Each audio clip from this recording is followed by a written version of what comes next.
वर्ष 1947 के बाद देश ने स्वशासन का अधिकार तो प्राप्त कर लिया था, लेकिन शासन चलाने के लिए जरूरी तंत्र यानी एडमिनिस्ट्रेटिव सर्विसेज में कोई खास बदलाव नहीं किया गया।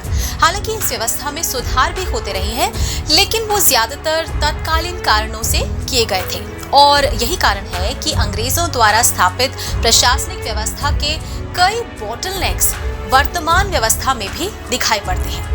भारत की वर्तमान सरकार ने इन बॉटलनेक्स को दूर करने के लिए सितंबर 2020 में मिशन कर्मयोगी का शुभारंभ किया। एक्सपर्ट्स की माने तो यह एक क्रांतिकारी कदम है जिसके दूरगामी परिणाम होंगे और जो हमारी प्रशासनिक व्यवस्था को बेहतर बनाएगा।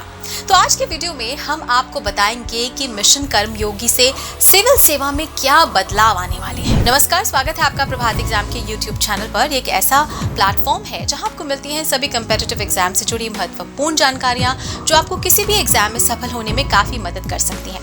अगर आप हमारे YouTube चैनल पर पहली बार आए हैं तो हमें लाइक और सब्सक्राइब जरूर कर लें और हमारे लेटेस्ट वीडियोस और अपडेट सबसे पहले आप तक पहुंचे इसके लिए बेल आइकॉन को प्रेस करना ना भूलें। तो आइए शुरुआत करते हैं आज की वीडियो की, जो है सिविल सेवाओं को कैसे बदल रहा है मिशन कर्मयोगी। तो क्या है मिशन कर्मयोगी? तो मिशन कर्मयोगी एक ऐसा कार्यक्रम, एक ऐसी योजना है जिसके तहत देश के सभी प्रशिक्षण संस्थानों में साझा क्षमता और संसाधन बनाने के लिए केंद्रीय मंत्रिमंडल द्वारा क्षमता निर्माण कार्यक्रम की शुरुआत की गई है। इसके अंतर्गत सरकारी कर्मचारियों को स्किल डेवलपमेंट के लिए विशेष ट्रेनिंग भी दी जाएगी। तो इसका उद्देश्य क्या है? तो मिशन कर्मयोगी योजना का मुख्य उद्देश्य सरकारी कर्मचारी की क्षमताओं को विकसित करना है। इसके लिए सरकार द्वारा कई सारे संशोधन किए जाएंगे, जैसे कि कर्मचारियों को ट्रेनिंग प्रदान की जाएगी, ई लर्निंग कंटेंट प्रदान किया जाएगा। इस योजना के माध्यम से सरकारी कर्मचारियों की कार्य क्षमता को बढ़ाया जाएगा। मिशन कर्मयोगी योजना को हमारे देश के प्रधानमंत्री नरेंद्र मोदी जी की अध्यक्षता में चलाया जाएगा, जिसमें केंद्रीय मंत्री तथा मुख्यमंत्री भी शामिल किए जाएंगे।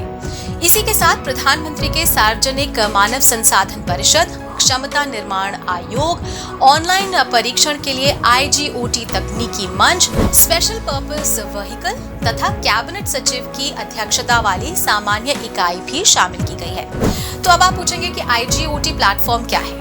तो IGOT कर्मयोगी प्लेटफॉर्म के माध्यम से डिजिटल लर्निंग सामग्री उपलब्ध कराई जाएगी। IGOT कर्मयोगी प्लेटफॉर्म को एक ई लर्निंग सामग्री के लिए विश्व स्तरीय बाजार बनाने का भी प्रयास किया जा रहा है। IGOT कर्मयोगी के माध्यम से कर्मचारियों का क्षमता निर्माण ई लर्निंग कंटेंट के माध्यम से किया जाएगा। अब हम आपको बताते हैं मिशन कर्मयोगी की विशेषताएं। तो फर्स्ट इज टेक्नोलॉजी फ्रेंडली। तो आज के समय को देखते हुए इस योजना को टेक्नोलॉजी के साथ भी जोड़ा गया है। IGOT कर्मयोगी डिजिटल प्लेटफॉर्म की सहायता से सिविल सेवकों को क्षमता निर्माण प्रशिक्षण दिया जाएगा। तो IGOT के माध्यम से ई कंटेंट दिया जाएगा ताकि कर्मचारी अच्छे से सीख पाएं और ट्रेनिंग सुचारू रूप से चलती रहे। इसमें जो सामग्री होगी वो विश्व स्तर की होगी। नेक्स्ट इज बहुत बड़ी कवरेज। तो साल 2020 से लेकर साल 2025 तक यानी पूरे 5 साल की अवधि में 46 लाख केंद्रीय कर्मचारियों को शामिल करने की योजना है। ध्यान से सोचा जाए तो ये एक बहुत बड़ी कवरेज होने वाली है। इतने सारे कर्मचारियों को शामिल करने के लिए इन 5 वर्षों में 510.86 करोड़ रुपए की लागत लगेगी। नेक्स्ट इज नियमों का भूमिकाओं में बदलना। तो हमारे यहाँ नियम तो बनते रहते हैं पर निभाए बहुत ही कम जाते हैं, इसीलिए इस बात पर विशेष ध्यान दिया गया है कि ये योजना नियम आधारित से भूमिका आधारित बने, यानी कि रूल बेस्ड से रोल बेस्ड बने। तो इसी नीति को अपनाते हुए ये मानव संसाधन प्रबंधन का भी समर्थन प्रदान करेगा।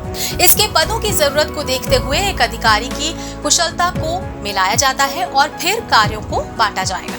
नेक्स्ट इज एक रूपता से होगा सब आसान। तो सिविल सेवा से जुड़े जो भी मामले होंगे, परीक्षा संबंधित कार्य, तैनाती, वैकेंसी के नोटिस, कार्य असाइनमेंट आदि को एक ढांचे में ढालकर एकीकृत करने की योजना है।